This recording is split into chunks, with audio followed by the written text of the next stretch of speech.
Meanwhile, in the UK, another story has sparked global attention. The shocking scenes from Oxfordshire went viral this week, leaving people around the world stunned. Images showed more than 100,000 tons of hazardous waste dumped near a river, right in the middle of the English countryside. For many, it was almost unbelievable that something on this scale could happen in a country with strict environmental rules and long-standing protections for rural areas. We'll dive into this story in today's video, but before we get started, don't forget to like this video and subscribe. Right now, only 12% of viewers are subscribed, so join the community and help us grow. But when you look a little closer at how waste management is enforced across the country, the situation may not be as surprising as it first appears.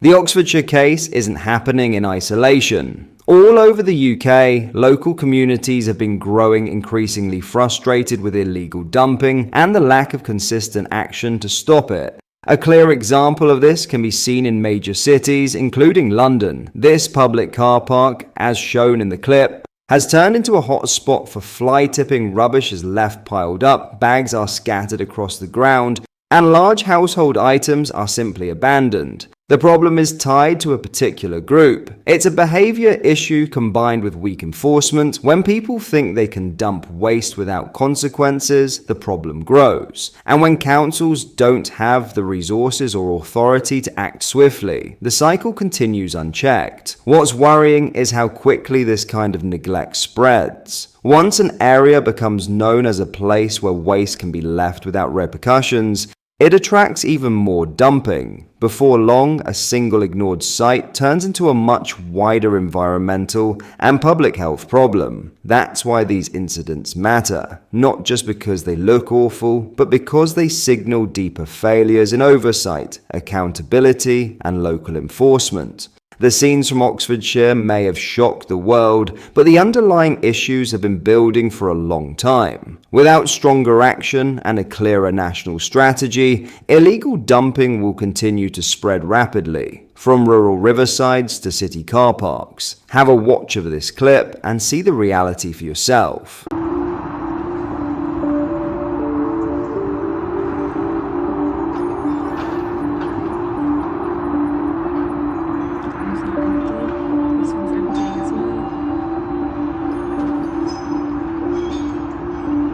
In the end, the scenes from both Oxfordshire and London show a much deeper problem than just piles of rubbish.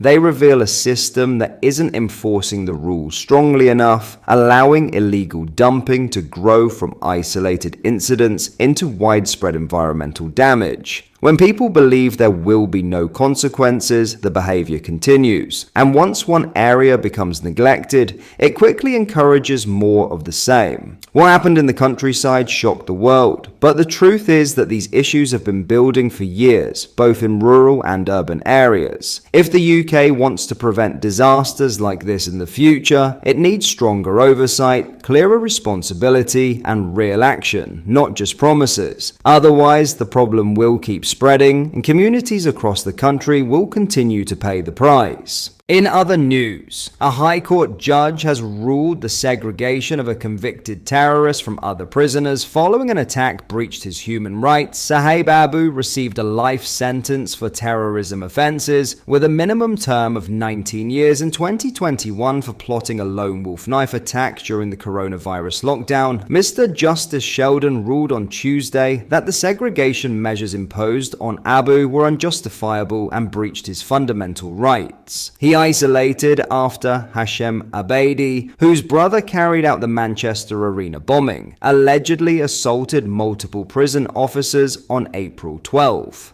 Abu had been serving his sentence after being convicted in April 2021 for preparing terrorist acts, having discussed firearms with an undercover officer he encountered in a Telegram group supporting Islamic State. His half-siblings Wael and Suleiman Always traveled to Syria in 2015 to join Islamic State and are presumed dead. prison authorities transferred Abu to HMP Franklin Separation Center in County Durham in September, where facilities were established in 2017 to manage inmates with extremist views who might radicalize others or disrupt prison operations.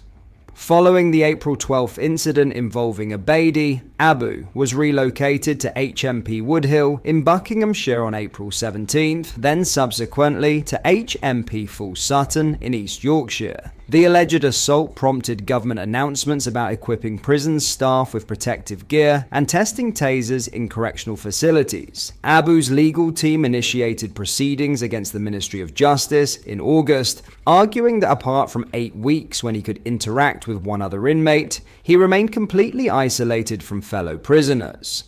His barristers contended in October that the ongoing segregation violated Articles 3 and 8 of the European Convention on Human Rights, which safeguard against torture, inhumane treatment, and protect private and family life.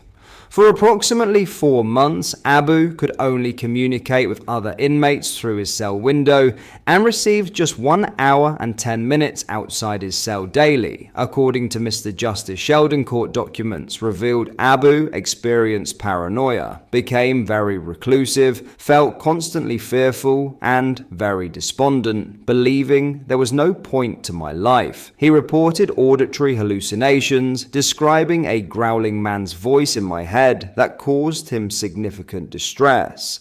Medical professionals testified to the High Court that Abu experienced auditory and visual hallucinations alongside PTSD and severe depression, conditions the segregation seriously exacerbated. In his 149-page ruling, Mr. Justice Sheldon stated, "The suffering that the claimant has experienced goes way beyond the inevitable element of suffering that is connected with segregation." The judge noted that whilst isolation naturally causes distress, Abu's experience was much more severe, with post-traumatic stress disorder brought on, at least in part, by the segregation. He determined the Ministry of Justice failed to provide him with any therapeutic treatment despite Abu's trauma history. The judge added that no reasonable decision maker could have failed to secure an essential mental health assessment. He indicated he would consider representations regarding remedial measures, including whether just satisfaction requires the payment of damages. Abu, who nicknamed himself the Masked Menace, purchased an 18-inch sword, a knife, balaclavas, and body armor online with the intention of carrying out an attack.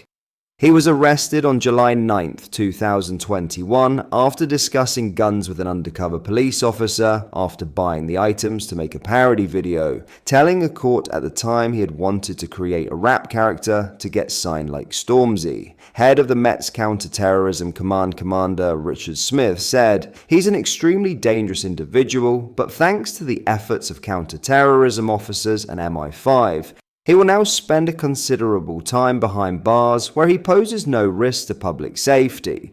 This is a prime example of how our officers and the security services are working together to keep people safe." Every day, counter-terrorism teams are identifying and targeting individuals and groups with terrorist intent. What are your thoughts on what we discussed in today's video? Let me know down in the comment section below. If you have not yet already, make sure you do drop a like on this video and subscribe to the channel for more British content. Thank you, take care, goodbye.